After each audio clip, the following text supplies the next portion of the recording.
धन्यवाद हो प्रभु यही सुजोग देइथवाई परमेश्वर को धन्यवाद दूची। उपस्थित प्रत्येक मोर ख्रीष्ट प्रेम प्रेज द लॉर्ड। आसतु आम ईश्वर वाक्य रु अल्प समय आम आलोचना करवा आम बाहर करवा गीत संहिता 139 तार 17 पद।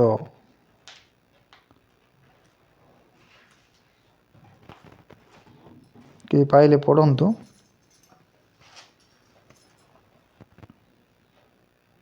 हे परमेश्वर आहुरी तुम्भर संकल्प सकल मो प्रति किपरि बहुमूल्य तहिर संख्या किपरि अधिक। Praise the Lord.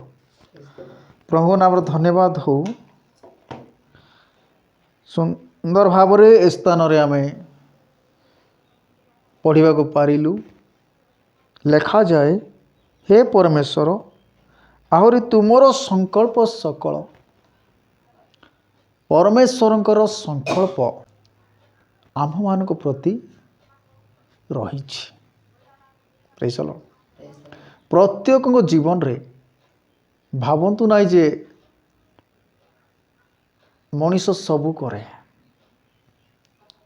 मनीष जहाँ भावे ताहा करे, सबू मनीष ठारू होउछि। राजा दाऊद ए स्थान रे कहती हे परमेश्वर तुमरी किपरि बहुमूल्य। परमेश्वर संकल्प आपण मान प्रति रही। आउ से संकल्प बहुमूल्य।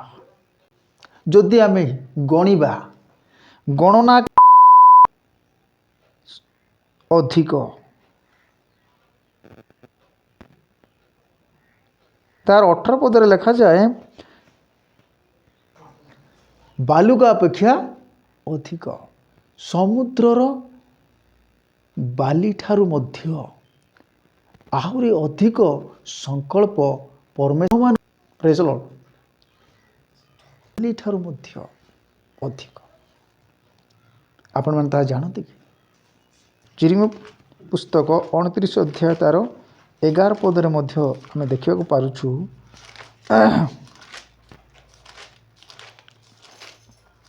प्रभु कहती तुम्भ मानक पक्षरे आम्भे जे संकल्प प्रेज द लॉर्ड।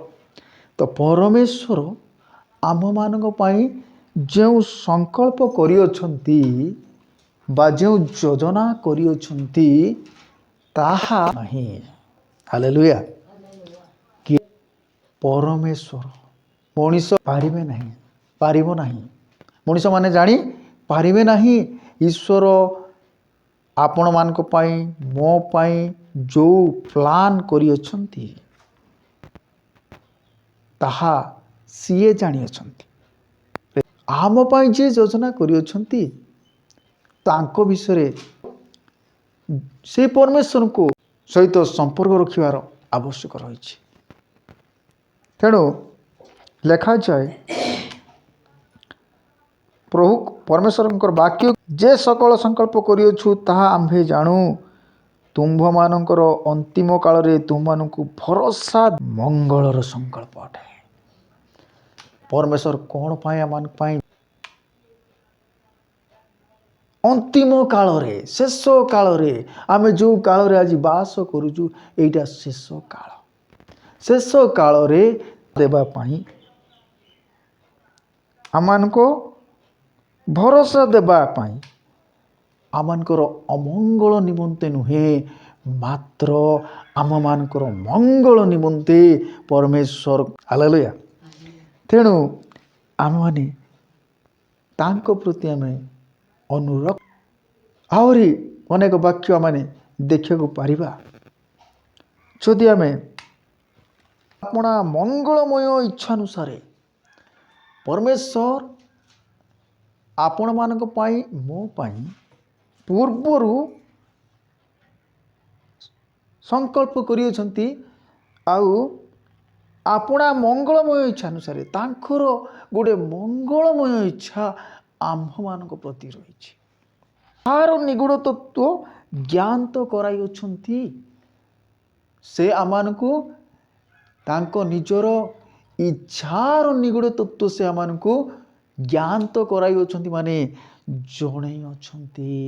ପ୍ରେଜ୍ ଦ ଲର୍ଡ, ହାଲେଲୁୟା। ତେଣୁ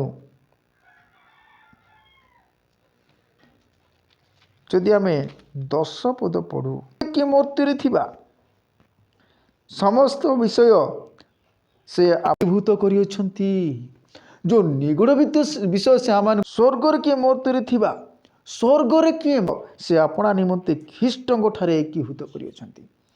ତାହା ଖ୍ରୀଷ୍ଟଙ୍କ ଠାରେ ଏକୀଭୂତ କରିଅଛନ୍ତି, ତାହା ସେ ନିଗୁଡ଼ ସେ ଆମମାନଙ୍କୁ ଜଣାଇଅଛନ୍ତି। ଖ୍ରୀଷ୍ଟଙ୍କ ଠାରେ ସେ ଏକୀଭୂତ କରିଅଛନ୍ତି। ଆମ୍ଭେମାନେ ସ୍ୱରୂପ ସେଇ ଖ୍ରୀଷ୍ଟଙ୍କ ଠାରେ ମଧ୍ୟ ଆମମାନେ ଅଧିକାର ସ୍ୱରୂପ ହୋଇଅଛୁ। ଖ୍ରୀଷ୍ଟଙ୍କ ଠାରେ ଆମମାନେ ଅଧିକାର ସ୍ୱରୂପ ହୋଇଅଛୁ। ସଂକଳ୍ପାନୁସାରେ ସମସ୍ତ ତାଙ୍କର ଇଚ୍ଛାର ସଂକଳ୍ପାନୁସାରେ ସମସ୍ତ ବିଷୟ ସାଧନ କରିଅଛନ୍ତି। ତାରେ ନିରୂପିତ ହେଲୁ, ତାଙ୍କର ଇଚ୍ଛା ଅନୁସାରେ ଆମମାନେ ନିରୂପିତ ହେଲୁ। ପ୍ରିୟ ବନ୍ଧୁମାନେ, ସେ ଆମମାନଙ୍କୁ ଇଚ୍ଛା ସେ ଆମମାନଙ୍କୁ ନିରୂପିତ କଲେ, ନିର୍ମାଣ କଲେ। ପ୍ରେଜ୍ ଦ ଲର୍ଡ।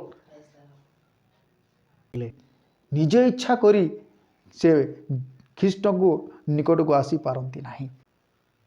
ଯେପରି ଏ ଏଫେସୀ ପୁସ୍ତକ 1:4 ପଦରେ ଲେଖାଯାଏ, ଆମେମାନେ ଯେପରି ତାହାଙ୍କ ସାକ୍ଷାତରେ ପବିତ୍ର ଅନିନ୍ଦ୍ରାରେ ଆମମାନଙ୍କୁ ମନୋନୀତ କଲେ, ତାହାଙ୍କଠାରେ ଆମମାନଙ୍କୁ ମନୋନୀତ କଲେ, ଏହା ତାଙ୍କର ସଂକଳ୍ପ ଥିଲା। ପ୍ରେଜ୍ ଦ ଲର୍ଡ। ଆମେ ତାଙ୍କୁ ପରିଚୟ ପାଇବୁ, ଏହା ତାଙ୍କର ସଂକଳ୍ପ ଥିଲା। ଯେପରି 9 ପଦରେ ଲେଖାଯାଏ, ସଂକଳ୍ପ ଥିବା ଯୋଗୁଁ ଆଜି ଆମେ ସେ ତାଙ୍କର ନିଗୁଡ଼ ତତ୍ତ୍ୱକୁ ଆମେ ବୁଝିପାରୁଛୁ। ଏଠାରେ ପୂର୍ବରୁ ଭରସା କରିଥିଲୁ, ପ୍ରଶଂସାର କାରଣ ହେଉ।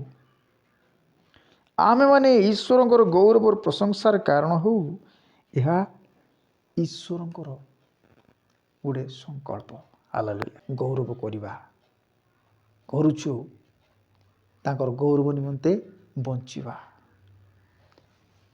ତାଙ୍କର ସଂକଳ୍ପକୁ ବୁଝିବା। ନିଶ୍ଚିତ ଭାବରେ ପାଇଁ ଈଶ୍ୱରଙ୍କର ଯୋଜନା ସଂକଳ୍ପ ରହିଛି।